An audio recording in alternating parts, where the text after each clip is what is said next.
ये एक स्टूडेंट है। ये हस्तरेखा फीमेल हस्तरेखा है। हेमलता पाल सोट। इनका जन्म तारीख 3/7/1997 है। अब हम बात करेंगे इनके हस्तरेखा के बारे में। यूट्यूब चैनल के माध्यम से टेलीग्राम पर जुड़े और अपना प्रश्न रखा।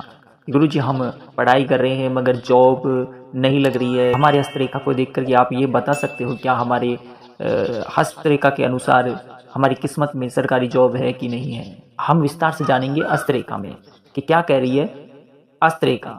यानी हस्तरेखा में हम चंद्र, गुरु, सूर्य, शनि और बुध इन ग्रहों की स्थितियां देखेंगे। इस हस्तरेखा में ये ग्रह कितने मजबूत हैं, कमजोर हैं। इस हस्तरेखा में सूर्य, बुध और शनि की स्थिति कैसी है। देखा जाए तो बुध कमजोर है, निर्णय लेने की क्षमता नहीं है, याददाश्त कमजोर है। यह बता रहा है कि सही फैसले लेने में झिझकते हैं और अपने विचारों को नहीं रख पाते हैं और इन्हें निर्णय लेने में दिक्कत व नुकसान का सामना करना पड़ जाता है। बात करें सूर्य की तो सूर्य अच्छा है, मजबूत है। यह इनके जीवन में यश प्राप्ति में सहयोग प्रदान करेगा।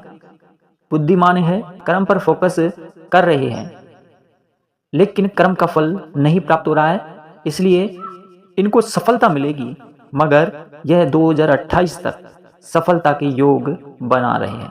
ऐसा नहीं है कि 2025 में ही इनको जॉब मिल जाए। सूर्य मजबूत होने का मतलब है कि 2028 तक अगर ये कर्म करते हैं, मेहनत करते हैं तो इनके जीवन में सूर्य काफ़ी अच्छा सहयोग प्रदान करेगा और इनको सफलता प्राप्त होगी। अब बात करें शनि ग्रह के बारे में। हस्तरेखा में शनि की बात करें तो शनि भी ठीक है, यानी इनको अच्छा सपोर्ट मिल रहा है, भाग्य भी अच्छा है, लेकिन कंफ्यूजिंग में है। ये क्यों है? क्योंकि यहाँ चंद्र की स्थिति को देखा जाए तो चंद्र की स्थितियां हस्तरेखा में कमजोर हैं, यानी कमजोर के अलावा नीच में भी है। यहाँ अशांति, मानसिक रोग, छोटी छोटी बातों में परेशान होना, सिर दर्द, डिप्रेशन, भय, घबराहट आदि यानी स्वास्थ्य संबंधित समस्याओं में घिरे रहते हैं। इसलिए अगर हम बात करें तो ये चंद्र की सबसे बड़ी यहाँ भूमिका है जो इनको थोड़ा रोक रही है। सूर्य अभी स्थिति ठीक है सूर्य की। अगर आप चाहते हैं कि हस्तरेखा में जो ग्रह गलत प्रभाव दे रहे हैं, कमजोर हैं, वो कैसे ठीक हो, तो आप अपने हाथों में मध्य बीच हथेली में, जैसे कि आपका जो हाथ है, जिनका मैं देख रहा हूँ हेमलता जी के बारे में, तो अपने हाथ में आप जैसे मस्तिष्क पर टीका लगाते हैं चंदन का, उसी प्रकार अपने बीच हथेली में हल्दी का टीका लगाएं, शुभ फल प्रदान करेगा। हल्दी का टीका लगाने से शुभ रहता है, ग्रह स्थिति सामान्य रहती है।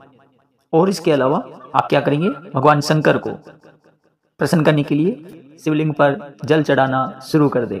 भगवान सूर्य देव को जल चढ़ाएं, इससे आपके जीवन में जो ग्रह स्थितियां हैं वो बेहतर हो। और हस्तरेखा में ऐसा नहीं है कि हमारी जो जॉब है वो जरूरी 2028 तक लग ही जाएगी। मैं फिर कहना चाह रहा हूँ, अगर इस भरोसे बैठे रहे तो कहने का मतलब है फिर पढ़ाई करने का कोई फायदा नहीं होता है। इसलिए हम आपसे ये निवेदन करना चाहते हैं, पढ़ाई मन से करो, दिल से करो, कर्म करो।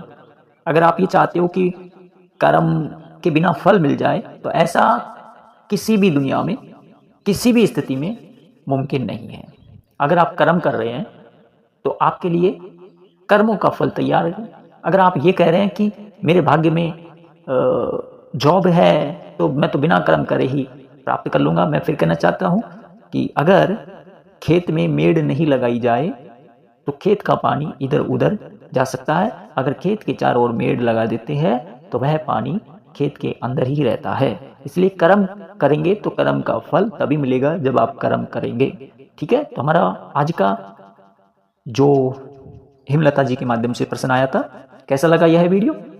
आप भी अपना हस्तरेखा दिखाना चाहते हैं, समझना चाहते हैं तो आप हमारे टेलीग्राम पर जुड़िए और अपनी हस्तरेखा की फोटो हमें भेजिए ताकि आपके बारे में भी हम एक छोटा सा वीडियो लेकर आ सके। हर हर महादेव, जय श्री राम।